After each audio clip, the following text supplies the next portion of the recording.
A story for optimism. This is told as a conversation between a rose bush and a snail by Hans Christian Andersen and adapted here by me.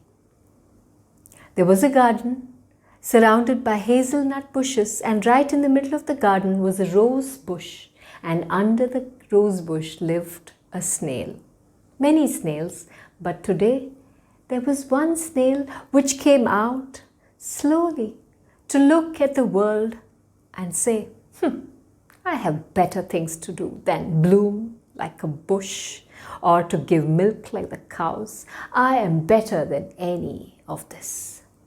For which the rose bush looked at the snail and said, for sure, you can do much more. Tell us, what do you plan to do? You have high expectations that I will be doing this now and immediately. You will have to wait. I will do it at my own pace.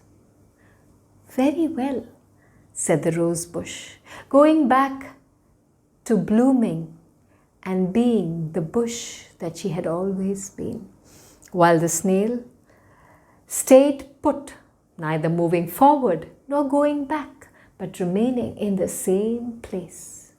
As the time passed, days rolled by, the bush did what it did every day, blooming and giving out a beautiful fragrance, while the snail did just what it had always been doing, staying put, doing nothing. Summer went, autumn passed, and now it was winter. The rose bush bent down. Its leaves lost just a twig. The snail now looked at the rose bush to say, that's it, you have come to your end.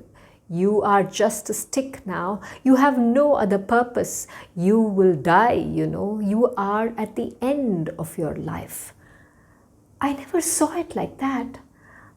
I just do what I'm meant to do. I live by the warmth of the sun and the energy of the air.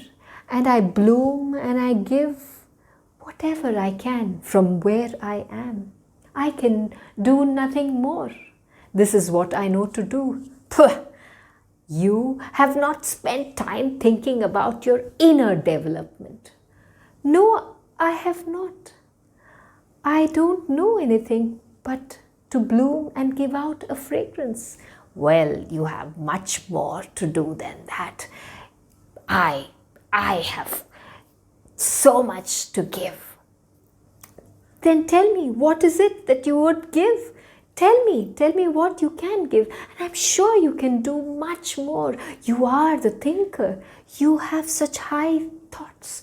Pah, what high thoughts? The world doesn't need me. I don't need the world.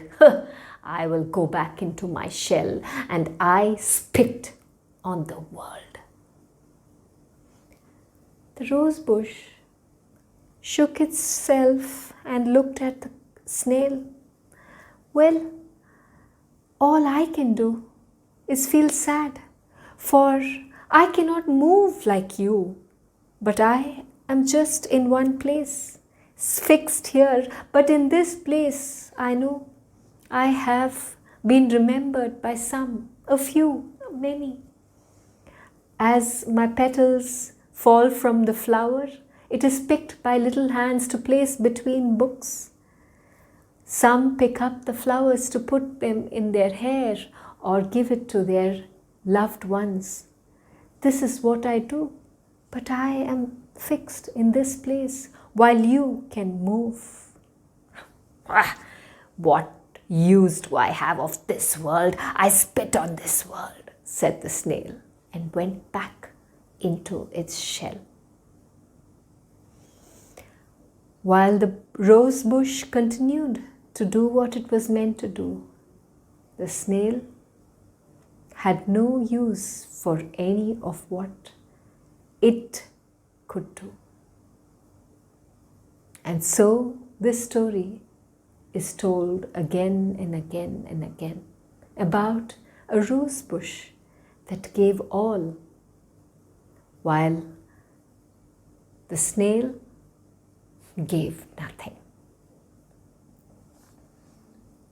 This story is for us to reflect on optimistic explanatory style, optimism. So, identify what is the nature of the rose bush and the nature of the snail. What kind of world view do they have?